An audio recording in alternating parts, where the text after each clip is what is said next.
Hello everyone, welcome to my channel code story with Mike. तो आज अपने LeetCode easy के playlist का वीडियो नंबर 55 करने जा रहे हैं। प्रॉब्लम अच्छा है, इसका एक अप्रोच ऐसा है जो कि इंटरव्यू में पूछा जा सकता है। ठीक है, लीड कोड नंबर 2696। ठीक है, और देखते हैं। And if you want to know about my life behind the scenes you can watch this channel. और कॉन्टेस्ट की प्रॉब्लम मैं अपलोड इसलिए नहीं कर पाया, मुझे टाइम नहीं मिल पाया because one of my family members is not well and she is going to be hospitalised very soon. तो आप लोगों से रिक्वेस्ट है to pray for her health. Okay. Minimum string length after removing substrings. You are given a string s consisting only of upper case English letters. String s दे रखा है जिसमें सिर्फ अपर केस इंग्लिश लेटर्स होंगे।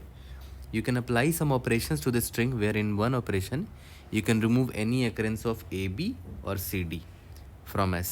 ठीक है, return the minimum possible length of the resulting string that you can obtain.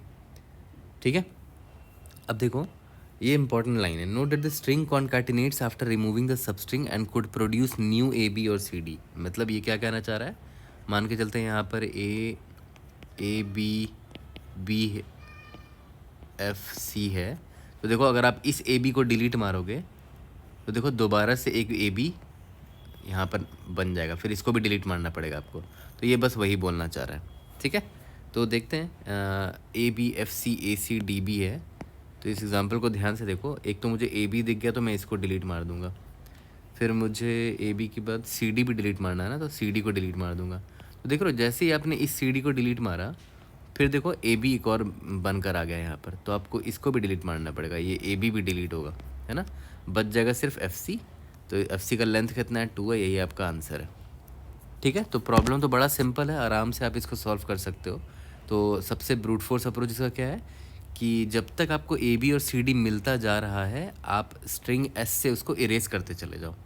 ठीक है, जैसे यहाँ पर क्या था कि आप इसमें फाइंड करो कि ए बी कहाँ पर है, तो आपको फाइंड करने पर ए बी मिल जाएगा। तो आप इसको इरेज मार देना। जब इरेज मारोगे तो ये सारे कैरेक्टर्स लेफ़्ट शिफ्ट होंगे। ठीक है, तो ऐसा आपका क्या बन जाएगा, F C A C D B. फिर से ए बी या सी डी अगर कहीं मिलता तो इरेज मारो। ए बी मिल रहा है, नहीं, सी डी मिल रहा है, यस, तो इस सी डी को इरेज मारो। जब इरेज मारोगे तो आपका स्ट्रिंग कुछ ये बन जाएगा, एफ सी ए, और ये बी यहाँ शिफ्ट हो जाएगा तो ये ए बी बन जाएगा। फिर से ए बी या सी डी ढूंढो और उसको इरेज करो। ए बी मिल गया, उसको इरेज कर दो, तो आपका स्ट्रिंग बन जाएगा एफ सी। अब ना ए बी है ना सी डी है, इसको आपका जो भी लूप आप चला रहे हो वो ब्रेक कर जाएगा, आपका आंसर एफ सी आ जाएगा और एस डॉट लेंथ आपका आंसर होगा, फाइनल साइज इसका जो भी होगा। ठीक है, बट इसमें बहुत सारे प्रॉब्लम्स हैं। पहला तो कि भाई आप नोटिस कर रहे हो यहाँ पर जब भी आप इरेज लगा रहे हो, इरेज करने की वजह से क्या हो रहा है, बाकी रिमेनिंग कैरेक्टर शिफ्ट हो रहे हैं, तो erase option O of N times चलेगा। ठीक है, erase option O of N time चलेगा, और बार बार आप इरेज ऑप्शन लगा रहे हो, इरेज कर रहे हो, तो बार बार आप ओ ऑफ एन ऑपरेशन कर रहे हो। ठीक है, और एक चीज़ और कि आप ए बी सर्च भी मार रहे हो, है ना, ए बी सर्च मार रहे हो ना, तो या तो सी डी सर्च मार रहे हो, फाइंड ऑपरेशन लगा रहे हो, तो उसकी वजह से भी ओ ऑफ एन लगेगा, राइट। तो डेफिनेटली ये ऑप्टिमल तो नहीं है बिल्कुल भी, है ना, और इंटरव्यूअर आपसे एक्सपेक्ट करेगा कि अगर आपने ये अप्रोच बताया तो डेफिनेटली वो इससे बेटर अप्रोच आपसे पूछेगा। तो this is not an optimal solution. ठीक है, तो अब इसके बेटर अप्रोच पर आते हैं। अच्छा, एक चीज़ आपने ध्यान दिया था यहाँ पर, जब हमने यहाँ पर ए सी डी को डिलीट मारा था, तो देख रहे हो जब ये दोनों हट गए थे, हटें, तो ये बी फिर यहाँ पर आ गया था, फिर ए बी को डिलीट मारा, है ना। तो इस तरह के जब भी सिचुएशंस आते हैं ना स्ट्रिंग में कि आपने किसी कैरेक्टर को डिलीट मारा, उसकी वजह से बाकी आगे के कैरेक्टर्स देखो यहाँ शिफ्ट हो रहे हैं, तो ऐसे केस में most of the time stack आपके मन में आना चाहिए। ठीक है, जहाँ पर आपको स्ट्रिंग के बीच में कैरेक्टर को डिलीट करना पड़ रहा हो, है ना, जैसे माने आपने इसको डिलीट किया और जो रिमेनिंग कैरेक्टर राइट साइड में वो यहाँ पर शिफ्ट होंगे, तो हमेशा ऐसे में स्टैक सोचा करो। ठीक है, तो स्टैक से भी बहुत आसानी से बन सकता है ये, देखो ध्यान देना। सबसे पहला करेक्टर क्या है, ए है, स्टैक तो अभी एम्प्टी है, तो एम्प्टी है तो डाल ही दो। ठीक है, दूसरा करेक्टर क्या है, बी है, तो आपने देखा अच्छा मेरा करेंट करेक्टर बी है और स्टैक के टॉप में ए है, मतलब पक्का ए बी एक स्ट्रिंग रहा होगा, राइट, है ना, ए बी एक सब स्ट्रिंग रहेगा। तो क्या करेंगे, इस ए को ही पॉप कर देंगे, इस बी को डालेंगे ही नहीं, और ए जो था मेरा स्टैक के टॉप पे उसको पॉप कर देंगे। क्योंकि ए बी को एनीवेज हमें डिलीट करना है कभी ना कभी, तो हमने स्टैक में डाला ही नहीं उसे। अब आ गया मैं एफ़ पर, तो एफ़ को डाल दिया। अब आ गया मैं सी पर, ठीक है, सी को भी डाल दिया। इसके बाद आ गया मैं ए पर, ठीक है, उसके बाद आ गया मैं सी पर, ठीक है। अब देखना, इसके बाद जब डी पर आया मैं, तो मैंने देखा अच्छा ये डी है और स्टैक के टॉप में सी है, मतलब पक्का सी डी नाम का एक सबस्ट्रिंग रहा होगा, है ना, जिसको हमें डिलीट मारना है। तो मैं डी को तो पुश ही नहीं करूँगा और जो स्टैक के टॉप में सी है उसको ही पॉप कर दूँगा। तो सी को देखो मैंने पॉप कर दिया, ठीक है। तो ये भी मेरा डिलीट हो गया, सी डी डिलीट हो गया था और यहाँ ए बी भी डिलीट हो गया। उसके बाद लास्ट में मैं यहाँ पर आया तो मैंने देखा अच्छा ये बी है, स्टैक के टॉप पे एक बार चेक करते हैं। अच्छा स्टैक के टॉप में ए है, मतलब पक्का ए बी नाम का एक सबस्ट्रिंग बनने वाला है, तो मैं इसको बनने ही नहीं दूंगा, है ना। जैसे ये ए बी बनने वाला है तो मैं इसको भी पॉप कर दिया, ठीक है, यहाँ तक क्लियर है। तो इस बी को भी मैंने नहीं डाला, तो ये भी मेरा रिमूव हो गया। अब आगे मैं गया तो आउट ऑफ बाउंड हो गया। मेरे स्टैक का साइज़ क्या है, स्टैक डॉट साइज़ कितना है, 2 है, यही मेरा आंसर था, as simple as that. But इसमें एक प्रॉब्लम क्या है कि आपने स्पेस ले लिया, एक्स्ट्रा स्पेस ले लिया ओ ऑफ एन, है ना, या मेरा स्टैक का आपने स्पेस ले लिया, ठीक है, लेकिन टाइम कॉम्प्लेक्सिटी इंप्रूव हो गया है, सिंपली ओ ऑफ एन, क्योंकि आपने सारे कैरेक्टर को एक बार विजिट किया है बस, ठीक है, यहाँ तक क्लियर है, ओके। तो अब इंटरव्यूअर बोल सकता है यार और बेटर अप्रोच क्या आप तुम ला सकते हो, मतलब जैसे यहाँ पर ओ ऑफ एन स्पेस यूज़ कर रहे हो, बिना इसके किया जा सकता है क्या, तो डेफिनेटली किया जा सकता है। अब आते हैं अपने बेस्ट अप्रोच पे, जो कि इंटरव्यूअर मतलब एक्सपेक्ट मैं करता हूँ वो पक्का पूछेगा ये प्रॉब्लम आपसे, ठीक है। तो मैंने क्या किया है, सेम एग्जांपल को ऐसे डब्बे में लिख दिया है और इंडेक्सिंग कर दी है ताकि अच्छे से मैं आपको समझा पाऊँ, ठीक है। अब बड़े ध्यान से देखना, and it's a very simple approach, ठीक है।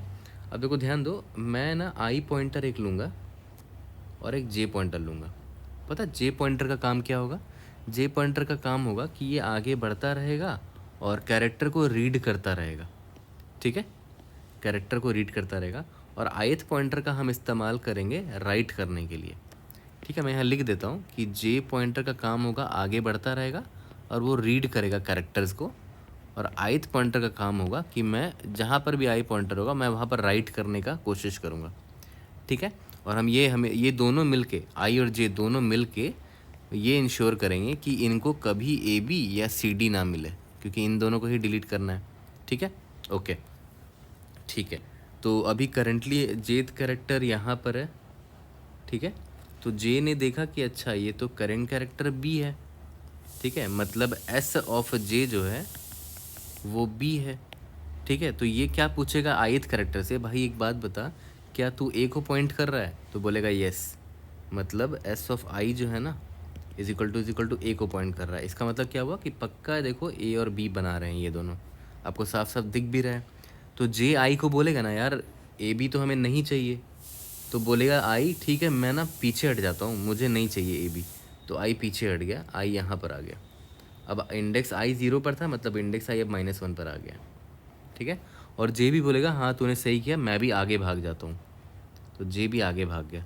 अब देखो ये दोनों इस ए और बी वाले सबस्ट्रिंग के हिस्से से दूर आ गए हैं, ठीक है, यहाँ तक क्लियर है, ओके, ठीक है। अब फिर से आगे बढ़ेंगे ये दोनों, जे आगे बढ़ा तो जे को दिखा एफ़, ठीक है। अब एफ़ तो एक सेफ कैरेक्टर है, क्योंकि हमें डिलीट क्या क्या करना था, ए बी या तो सी डी, ये तो एफ़ है तो कोई चिंता ही नहीं है। तो एफ़ आई को बोलेगा ना कि यार अभी जस्ट मैंने एफ़ रीड किया है, तो एफ़ को राइट कर देता हूँ मैं तेरे ऊपर, तो आई बोलेगा वेट करो, मैं तो अभी -1 को पॉइंट कर रहा हूँ, तो मैं आगे बढ़ जाता हूँ, ठीक है। तो आई यहाँ पर आ जाएगा, और जो भी जे ने रीड किया है, एफ़ जे ने क्या रीड किया है, अभी जस्ट एफ़ रीड किया है, तो आई पॉइंटर में मैं उस एफ़ को लिख दूँगा, ठीक है। अब याद करो देखो ए और बी जो था ना, मैं ए को हटा दिया हूँ अभी, अब वैसे वो डिलीट करना ही था आपको एनीवेज, तो क्यों ना हम उसी में रिप्लेस कर दें अपने आगे के वैलिड कैरेक्टर्स को, बहुत बढ़िया, ठीक है। अब फिर जे आगे बढ़ा, जे ने देखा कि ये सी है, तो सी भी एक सेफ कैरेक्टर है ना, क्योंकि हमको डिलीट ए बी और सी डी करना है ना, ठीक है। तो ये तो सी है, तो जे बोलेगा यार मुझे अभी सी मिला है, तो आई बोलेगा ठीक है मैं लिख देता हूँ, आई राइट करने का काम करता है, तो आई बोलेगा ठीक है मैं आगे बढ़ता हूँ और वहाँ पर लिख देना, तो आई आगे बढ़ा और यहाँ पर सी को हमने लिख दिया, ठीक है, यहाँ तक क्लियर है?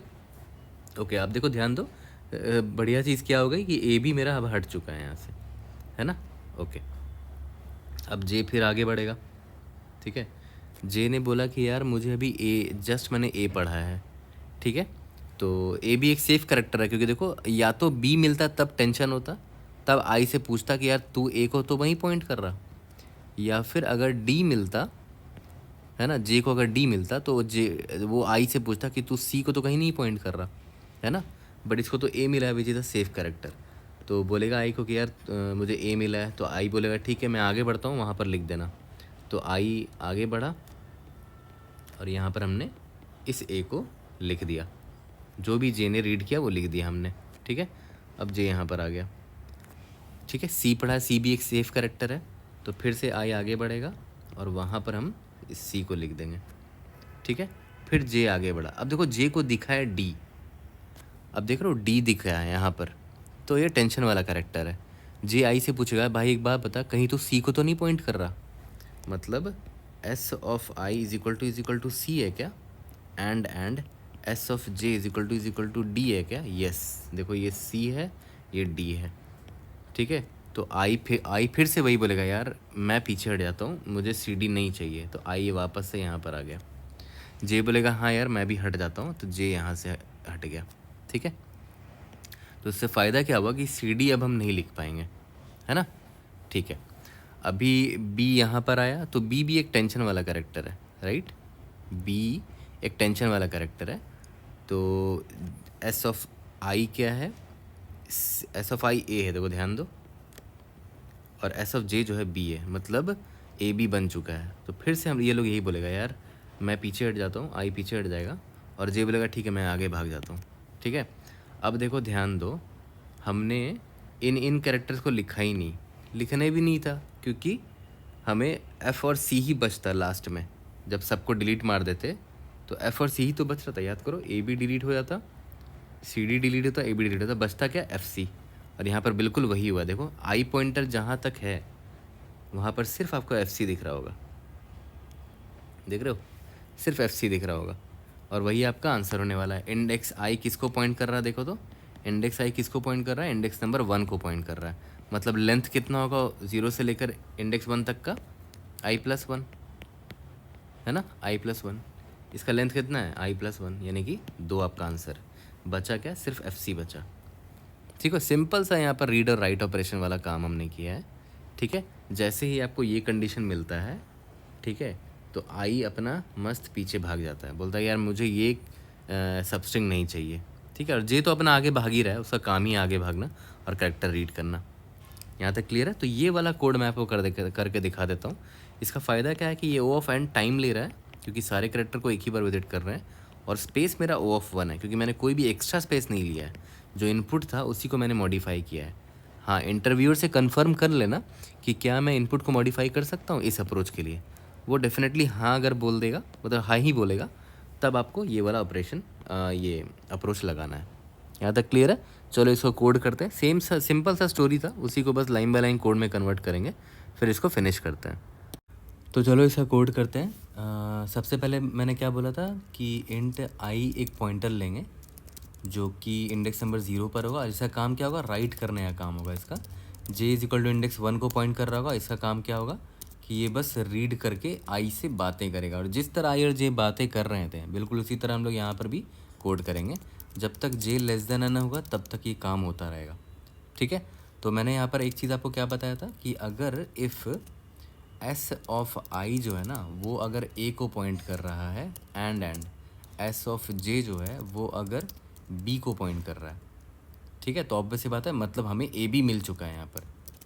ठीक है, या फिर यहीं पर लिख देता हूँ कि अगर एस ऑफ आई मेरा सी को पॉइंट कर रहा है, एंड एस ऑफ जे मेरा बी को पॉइंट कर रहा है, तो मुझे क्या मिल गया है, सी डी मिल चुका है।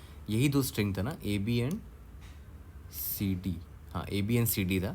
तो इस केस में आई ने क्या बोला था कि यार मैं तो पीछे भाग जाऊंगा, राइट, आई तो यही कर रहा था, और जे क्या बोला कि मैं आगे भाग जाऊंगा, तो सी ए बी या सी डी वाला सबस्ट्रिंग से ये लोग हट जाएंगे।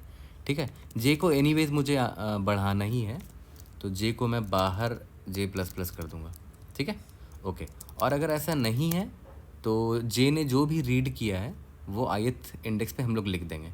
तो आई को प्लस प्लस पहले कर देंगे। आई क्या बोलता था कि रुक मैं एक स्टेप आगे बढ़ता हूँ, वहाँ पर जेथ करेक्टर को लिख देना, एस आई में एस एफ जे को लिख देना, ठीक है, यहाँ तक क्लियर है, ओके।